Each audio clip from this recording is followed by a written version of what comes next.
Galiba aldılar mı? Canım. Kaç lira bu abla? Kaç lira? Böyle nasıl? Toplu aile de var. Nasıl dönersin?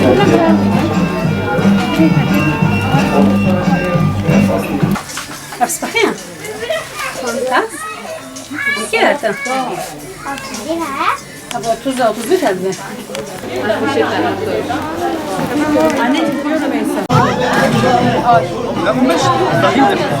Gelebilirsin. कोई बैग की बाजू में कोई बैग